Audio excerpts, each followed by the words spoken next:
जय Hind and welcome है आप सभी का आपके अपने YouTube channel SK fire and safety में। दोस्तों, आज जो ये वैकेंसी आई है वो है रिजर्व बैंक ऑफ इंडिया की recruitment for the post of assistant, जो कि 2025 का पैनल ईयर का वैकेंसी है। तो टोटल इस बारे में हम लोग बात करें तो टोटल जो वैकेंसी निकल कर आई है वो है 650। जी हाँ, 650 पोस्ट पे ये वैकेंसी आई हुई है असिस्टेंट्स की रिजर्व बैंक ऑफ इंडिया में। और इसका जो सिलेक्शन प्रोसेस होने वाला है वो है थ्रो कंट्री वाइड, यानी कि ऑल ओवर इंडिया में इसका जो है सिलेक्शन का मेथड होगा। और कम्पिटेटिव एग्जामिनेशन के थ्रू होगा, दो फेज के कम्पिटेटिव एग्जामिनेशन में, एक प्रिलिमिनरी और एक मेन एग्जामिनेशन, और जिसमें कि लैंग्वेज प्रोफिशिएंसी टेस्ट भी इसके बाद लिया जाएगा। तो दोस्तों, यहाँ जो इसका वेबसाइट है बैंक का वो है www.rbi.org.in। तो आप देख सकते हैं इस चीज़ को। तो जो कैंडिडेट्स एलिजिबल हैं इस पोस्ट के लिए, वो पहले इंश्योर कर लें कि एलिजिबिलिटी क्राइटेरिया क्या क्या है। इसके लिए चैनल को पूरा देखें, इस वीडियो को पूरा देखें, चैनल को लाइक शेयर सब्सक्राइब जरूर करें। तो ये जो वैकेंसी को अप्लाई करना है वो ऑनलाइन मोड में अप्लाई करना है दिए हुए वेबसाइट पे। और इसकी डेट्स की हम लोग बात करें तो एप्लीकेशन जो स्टार्ट हो रही है वो 16 फरवरी 2026 से स्टार्ट हो रही है और 8 मार्च 2026 लास्ट डेट है। और जो पेमेंट फीस जमा करना है वो भी 16 फरवरी 2026 से जमा करना है, 8 मार्च 2026 लास्ट डेट है। और आपका जो भी एप्लीकेशन में करेक्शन करने के लिए जो विंडोज़ खुलेगा उसके बारे में बाद में नोटिफाइड कर दिया जाएगा। इसलिए आप लोग इसके वेबसाइट से जुड़ जाएं और इसके वेबसाइट पे नज़र रखें। अभी हम लोग बात करें इसके एग्जामिनेशन की तो देखिए, एक बहुत ही अच्छी बात है, अप्रैल 11 2026 को इसका प्री एग्जामिनेशन का डेट सामने आ गया है। और मेन एग्जामिनेशन जो है वो 7 जून 2026 को होगा। अब बात करें हम लोग हेल्प फैसिलिटी की, तो यहाँ पर एक हेल्प फैसिलिटी भी मुहैया कराया हुआ है, जिसका कि sttp.cgrs.ibps.in के नाम से है, और जिसमें कि हेडलाइन रहेगा रिक्रूटमेंट ऑफ पैनल 2025। अब हम बात करें इसका डिटेल नोटिफिकेशन में, तो जो वैकेंसी है देखिए आपके सामने है। असिस्टेंट्स की वैकेंसी है पैनल ईयर 2025 के लिए, और टोटल पोस्ट 650 पोस्ट है टोटल, है ना। और इसमें जो एक वैकेंसी दिया हुआ है वो है बैकलॉग वैकेंसी। तो आप यहाँ देख सकते हैं वैकेंसियाँ देश के सारे बड़े बड़े शहरों की हैं, अहमदाबाद, बेंगलुरु, भोपाल, भुवनेश्वर, चंडीगढ़, चेन्नई, गुवाहाटी, हैदराबाद, जयपुर, जम्मू, कानपुर, लखनऊ, कोलकाता, मुंबई, नागपुर, न्यू दिल्ली, पटना, तिरुवनंतपुरम की वैकेंसी है। तो आप इसको पॉज करके आराम से देख लीजिए किस कैटेगरी में कितनी वैकेंसियाँ हैं। अब बात करें हम लोग एलिजिबिलिटी क्राइटेरिया की, तो जो एलिजिबिलिटी क्राइटेरिया है वो है इंडियन सिटीजनशिप होना चाहिए, यानी कि भारत का रहने वाला होना चाहिए। नेपाल का भी चलेगा, भूटान का भी चलेगा। बात करें हम लोग एज की, तो देखिए एज जो है वो 20 से 28 वर्ष के बीच में रहनी चाहिए, यानी कि 2/2/1998 से पहले का जन्म नहीं होना चाहिए, और 1/2/2006 से बाद का जन्म नहीं होना चाहिए। ठीक है, वही कैंडिडेट इसमें एलिजिबल हैं अप्लाई करने के लिए। अब इनके एज का रिलैक्सेशन को हम लोग एक बार देख लेते हैं। तो कैटेगरी वाइज SC ST के लिए जो है 5 इयर्स की छूट है, यानी कि अप टू 33 इयर्स तक। OBC जो है उनके लिए 31 इयर्स तक। और PWBD जो कैंडिडेट्स हैं उसमें जनरल EWS अगर PWBD है तो 10 साल, OBC PWBD है तो 13 साल, और SC ST है तो 15 साल। बात करें एक सर्विसमैन की, तो एक सर्विसमैन को वही जो गवर्नमेंट ऑफ इंडिया का रूल है उनकी सर्विस को माइनस करके 3 इयर्स प्लस कर दिया जाता है, और मैक्सिमम 50 ईयर से ज़्यादा नहीं होना चाहिए। इसमें जो है widows, divorced women judicially separated who are not remarried, उनके लिए 35 ईयर्स तक रहने वाला है, और SC ST जो महिलाएं हैं उनके लिए 40 साल तक रहने वाला है। बात करें रिजर्व बैंक इंडिया में जो काम कर रहे हैं कैंडिडेट्स, उनके लिए 3 साल की छूट है। एजुकेशनल क्वालिफिकेशन एक्सपीरियंस जो है वो आप देख सकते हैं कि बैचलर डिग्री होना चाहिए किसी भी डिसिप्लिन में, आर्ट्स, कॉमर्स, साइंस कुछ भी चलेगा, इंजीनियरिंग भी चलेगा, और 50% मार्क के साथ। और जो SC ST PWD कैंडिडेट्स हैं उनके लिए ओनली पासिंग मार्क रहने वाला है। और इसके साथ में जो उनका कंप्यूटर पे थोड़ा नॉलेज रहना चाहिए MS वर्ड के प्रति, है ना। और इसके अलावा जो एक्स सर्विसमैन कैंडिडेट्स हैं उनके लिए जो है ग्रेजुएट होने चाहिए फ्रॉम एनी रिकॉग्नाइज्ड यूनिवर्सिटी, और जो है आर्म फोर्सेस से जो 10th पास का सर्टिफिकेट भी उनके पास होना चाहिए। ठीक है।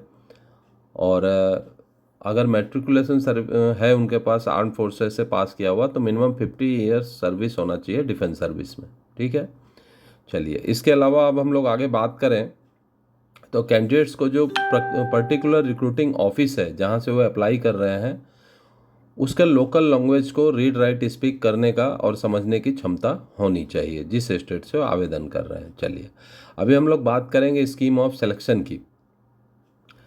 तो देखिए जो स्कीम ऑफ सिलेक्शन है इसका वही मेन इंपॉर्टेंट चीज़ है। स्कीम ऑफ सिलेक्शन रहने वाला है 2 भाग में, प्रिलिमिनरी एग्जामिनेशन और मेन एग्जामिनेशन, और एक एक्स्ट्रा में लैंग्वेज प्रोफिशिएंसी टेस्ट।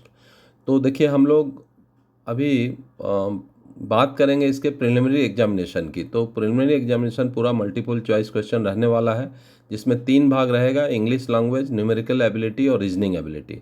तो इंग्लिश लैंग्वेज जो है उसके 30 क्वेश्चन रहेंगे, न्यूमेरिकल एबिलिटी के 35 और रीजनिंग एबिलिटी के 35।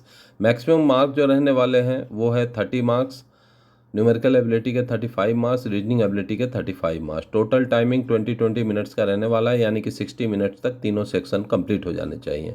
और टोटल नंबर ऑफ क्वेश्चन जो है वो 100 और टोटल मैक्सिमम मार्क जो है वो 100 रहने वाला है। चलिए अभी हम लोग बात करेंगे मेन एग्जामिनेशन की। तो मेन एग्जामिनेशन भी जो मल्टीपल चॉइस क्वेश्चंस रहने वाले हैं, और इसमें 5 सेक्शंस में रहेंगे। टेस्ट ऑफ रीजनिंग जो कि 40 क्वेश्चन रहेगा, 40 मार्क्स का, और 30 मिनट्स टाइम रहेंगे। टेस्ट ऑफ इंग्लिश लैंग्वेज जिसमें कि 40 क्वेश्चंस रहेंगे, 40 मार्क्स के, 30 मिनट्स टाइम। इसी प्रकार test of numerical ability, test of general awareness और टेस्ट ऑफ कंप्यूटर नॉलेज रहेंगे। सारे ही 40 क्वेश्चन रहेंगे, 40 मार्क्स के, और टाइम जो रहेगा वो न्यूमेरिकल एबिलिटी के लिए 30 मिनट्स, और जनरल अवेयरनेस के लिए 25 मिनट्स, और कंप्यूटर नॉलेज के लिए 20 मिनट्स। तो टोटल जो है 200 क्वेश्चन रहेंगे, 200 मार्क्स के, और टाइम जो लिमिट रहेगी वो टोटल 135 मिनट, यानी कि 2 घंटा 15 मिनट का समय रहने वाला है। बात करें अब लैंग्वेज प्रोफिशिएंसी टेस्ट की। तो देखिए लैंग्वेज प्रोफिशिएंसी टेस्ट जो है, आप जिस भी स्टेट से अप्लाई कर रहे हैं, जिस ऑफिस से के थ्रू जो प्री एग्ज़ाम या मेन एग्ज़ाम दे रहे हैं, वहाँ का आपको लोकल लैंग्वेज के बारे में मालूम होना चाहिए, तभी आप क्वालिफाई हो पाएंगे। बाकी आप पॉज करके इसके और भी टर्म कंडीशंस हैं, ये सारे आप देख लीजिए, और उसी हिसाब से आप अपनी तैयारी कर लीजिए। तो बच्चों ये जो है ना, आप पूरा बढ़िया से इसको ध्यान दे के पढ़िएगा। अभी हम लोग बात करें इसके पे स्ट्रक्चर की। तो जो भी कैंडिडेट सेलेक्ट होंगे उनके स्टार्टिंग बेसिक पे 29,000 से रहने वाली है, और बाद में जो आप देख सकते हैं, यहाँ पॉज करके आराम से देख लीजिए, यहाँ इंक्रीमेंट लगेगा, और जो ब्रैकेट में 3, 4, 6 दिया हुआ है वो इतने इंक्रीमेंट है ना। और टोटल इसके जो आपको HRA लेके जो सैलरी बनने वाली हो है 58,514, यानी कि 58,514। इसके साथ आपको हाउस रेंट अलाउंस 15% मिलेगा अगर आप बैंक के रेजिडेंशियल में नहीं रहते हैं तो। अब देखिए हम लोग बात करें इसके ऑफिस की जोन की, तो इसका जो है 4 जोन है, east zone, west zone, north zone and south zone. तो आप इसमें देख सकते हैं कौन कौन से ऑफिस सेंटर्स इस जोन के अंदर में आते हैं। पॉज कर लीजिए और आराम से इसे देख के बढ़िया से पढ़ लीजिए। अभी इसमें जो है प्री एग्जामिनेशन ट्रेनिंग रहने वाला है only for the SC ST OBC and PWBD candidates के लिए। तो जो SC ST OBC PWBD candidates हैं उनको एग्जामिनेशन से पहले उनको गवर्नमेंट ऑफ इंडिया की तरफ से एक ट्रेनिंग दी जाएगी। इसके लिए वो इसी में दिए हुए एक अपेंडिक्स में एक फॉर्म है, उस फॉर्म को भर कर और जो है गवर्नमेंट ऑफ इंडिया का जो रूल है उसके प्रति इसके फॉर्मेट को भेजेंगे, है ना। भेजने के बाद वो लोग आपको बता देंगे। अभी जो एग्जामिनेशन फ़ीस की हम लोग बात करें तो एग्जामिनेशन फ़ीस जो है, इंटीमेशन चार्ज, वो लगने वाले हैं जो कि नॉन रिफंडेबल रहने वाले हैं और पेएबल रहेंगे ऑनलाइन पेमेंट से। तो SC ST PWBD और एक्स सर्विसमैन कैंडिडेट्स की बात करें तो ओनली इंटीमेशन चार्ज जो है वो लगने वाला है, और अमाउंट 50 रुपीज़ प्लस 18% GST। और जनरल OBC EWS कैंडिडेट्स को application fee including intimation charge लगने वाला है जो कि 450 प्लस 18% GST। और स्टाफ को छूट है, स्टाफ को कुछ नहीं लगने वाला है। चलिए आगे हम लोग अब बात करेंगे। तो यहाँ दोस्तों थोड़ा सा एक चीज़ का ध्यान दीजिएगा कि इसमें बहुत सारे नियम कानून हैं, तो इसलिए इसे मैं तो पास कर दे रहा हूँ, लेकिन आप इसे पॉज करके आराम से इसे पढ़ लीजिएगा। पढ़ने के बाद बढ़िया से समझ लेने के बाद आप तैयार होइएगा, तब इसे अप्लाई कीजिएगा। और कोई भी अगर आपको डाउट होता है तो आप इसके वेबसाइट पे जाके और क्लियर हो सकते हैं। ठीक है, तो दोस्तों इसी प्रकार मेरे वीडियो को देखते रहें, इसको आगे भी आपको नोटिफिकेशन आए इसके लिए बेल आइकन ज़रूर दबाएं। अभी हम लोग बात करेंगे एप्लीकेशन प्रोसीजर्स की। तो जो एप्लीकेशन प्रोसीजर है वो जो है आपको लिंक पे जाकर जो हेडलाइन मिलेगा, recruitment for the post of assistant panel year 2025, उसके विंडो पे जाके आपको सबमिशन करना है। और जो भी है उसमें जो जानकारी मांगी गई है, आपका आधार कार्ड, एजुकेशनल क्वालिफिकेशन वगैरह सबको डिटेल में देना है। और जो एप्लीकेशन प्रोसीजर है उसमें आपका जो भी एलिजिबिलिटी क्राइटेरिया है वो 1 फरवरी 2026 को आपका मान्य होगा।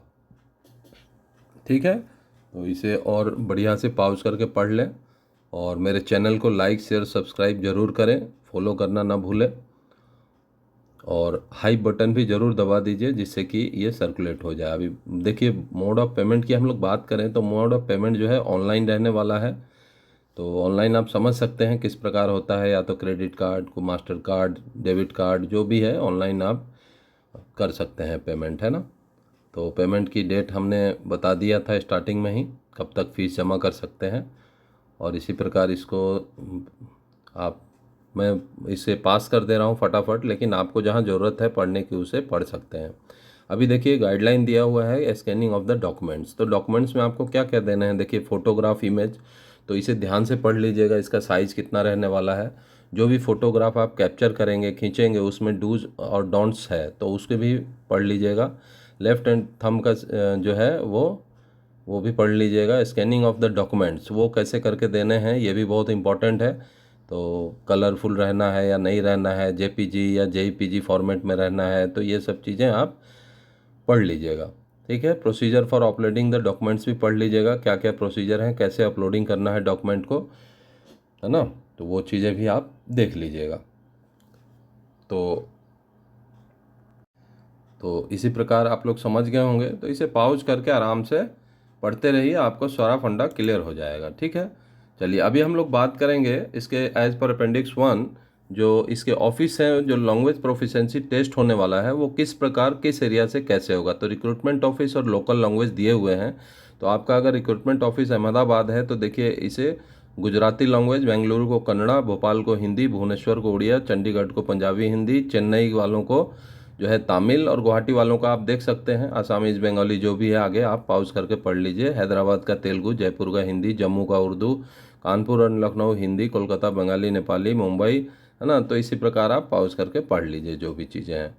अभी लिस्ट जो है अपेंडिक्स 2 के हिसाब से है, list of languages available as medium of online examination. तो सामने रिक्रूटिंग ऑफिस दिया हुआ है और मीडियम ऑफ एग्जामिनेशन दिया हुआ है। तो जैसे अहमदाबाद है वहाँ इंग्लिश हिंदी गुजराती में होने वाला है, बेंगलुरु में इंग्लिश हिंदी कन्नड़ कोंकणी में होने वाला है, भोपाल में इंग्लिश हिंदी में होने वाला है, भुवनेश्वर में इंग्लिश हिंदी एंड ओरिया में होने वाला है, चंडीगढ़ में इंग्लिश हिंदी एंड पंजाबी में, चेन्नई में इंग्लिश हिंदी एंड तमिल में, गुवाहाटी में English Hindi Assamese Manipuri and Bengali में, हैदराबाद में इंग्लिश हिंदी तेलुगु एंड उर्दू में, जयपुर में इंग्लिश हिंदी में, जम्मू में English Hindi and Urdu, Kanpur and Lucknow में इंग्लिश हिंदी उर्दू, कोलकाता में इंग्लिश हिंदी बंगाली, मुंबई में इंग्लिश हिंदी मराठी एंड कोंकणी, नागपुर में English Hindi and Marathi, new Delhi में इंग्लिश एंड हिंदी, है ना, पटना में इंग्लिश एंड हिंदी, तिरुवनंतपुरम में वहाँ की भाषा। तो इसी प्रकार अब हम लोग आते हैं अपेंडिक्स 3 की लिस्ट ऑफ एग्जामिनेशन सेंटर। तो देखिए दोस्तों, यहाँ पे रिक्रूटिंग ऑफिस जो है उसके सामने centre for preliminary examination and centre for main examination, दोनों के सेंटर के जो है सिटी के नाम दिए हुए हैं। तो आप इनमें से अच्छा से पॉज करके पढ़ लीजिए और जो भी आपका रिक्रूटिंग ऑफिस में के अंतर्गत है वहाँ अप्लाई कर दीजिए। नेक्स्ट बेंगलुरु है, तो भोपाल है तो इनके सामने का सिटी आप देख लीजिए, भुवनेश्वर है ना। तो इसी प्रकार जो है चंडीगढ़ है, तो सामने आप सिटी देख के इसे बढ़िया से अपना अप्लाई कर देना है। नंबर 6 में चेन्नई है ना, और नंबर 7 में गुवाहाटी है, हाँ, नंबर 8 में हैदराबाद है। तो हैदराबाद की किन किन सिटियों में रहने वाला है वो चीज़ें और पढ़ लीजिएगा, प्री के लिए अलग है और मेन के लिए अलग है ना। तो ये लास्ट में देखिएगा वारंगल तक है इसका, खम्मम वारंगल तक। नंबर 9 जो है वो है जयपुर, तो नंबर 10 जो है वो है जम्मू, और नंबर 11 जो है वो कानपुर एंड लखनऊ, नंबर 10 जो है वो रहने वाला है। तो इसी प्रकार से आप आगे पाउच करके पढ़ते जाइए। नंबर 14 जो है नागपुर, नंबर 16 पटना, 17 तिरुवनंतपुरम, है ना, और दोस्तों अब हम लोग आगे बात करेंगे अपेंडिक्स 4 की, कि जो भी आपका ईमेल एड्रेस है प्री एग्ज़ाम ट्रेनिंग के लिए, जो SC ST candidates, PWBD candidates के लिए, OBC के लिए, तो देखिए सामने रिक्रूटिंग ऑफिस का नाम दिया हुआ है और उसके सामने ईमेल एड्रेस दिया हुआ है। तो आप यहाँ पे रिक्रूटिंग ऑफिस को देखते जाइए जो कि बड़े बड़े सिटियों में है, और उसके सामने ईमेल एड्रेस है, तो आप उसमें कांटेक्ट कर सकते हैं। यहाँ पर देखिए जो application for pre examination training के लिए अपेंडिक्स 5 में दिया हुआ है, तो ये एप्लीकेशन आप टू द रीजनल डायरेक्टर या GM के नाम से दे सकते हैं।